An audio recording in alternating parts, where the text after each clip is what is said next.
Hello friends, आज मी तुम्हाला एक टेस्टी अशी सुरती पनीर घोटाळा रेसिपी करून दाखवणार आहे।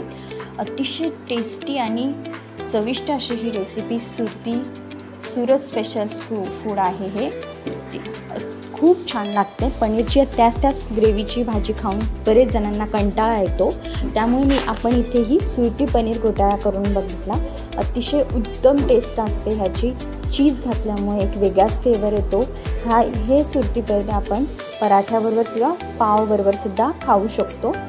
यासाठी सर्वप्रथम आपण कढई घेतली, कढईत तेल घातले मी, त्यानंतर थोडंसं बटर घालून जिरं घालायचं, त्यानंतर थोडंसं हिंग आणि बऱ्यापैकी लसूण घालायचा। व्यवस्थित लसूण घालून तो छान ब्राऊन रंगात झाल्यानंतर आपण इथे मिरची आणि कांदा घालायचा। कांदा हा जरा क्वांटिटी जास्त घ्यायची। कांदा व्यवस्थित ब्राऊन रंगामध्ये परतून घ्यायचा। कांदा लवकर व्हावा म्हणून आपण थोडंसं मीठ घातलं चवीनुसार आणि भरपूर प्रमाणात 2 टोमॅटो तरी कमीत कमी आपल्याला इथे घ्यायचे आहे आणि हे छान शिजवून घ्यायचं, संपूर्ण मऊ होऊ द्यायचं। आवडीनुसार भाज्या घालायच्या। इथे मी शिमला मिरची आणि कॉर्न घातलेत, लाल तिखट, हळद घालायची, धना पावडर घालायची आणि हे संपूर्ण मसाला छान परतून घ्यायचा।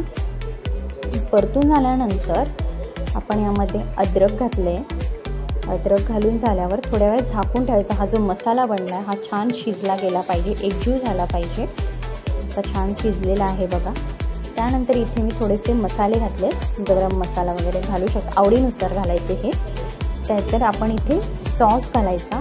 सॉस आवडत असेल तर घाला, नाहीतर मग थोडीशी साखर घातली तरी ॲज युजल। इथे मी मात्र घरी बनवलेलं पनीर यूज केलेलं आहे, जो अतिशय हेल्दी आणि उपयोगाचं असतं। हे फ्रेश पनीर मी इथे यूज करून छान असा घोटाळा बनवला आहे। सो इथे हे छान परतून झालेला आहे। आपला हा मसाला पनीर घालून छान परतून घेतलं मी।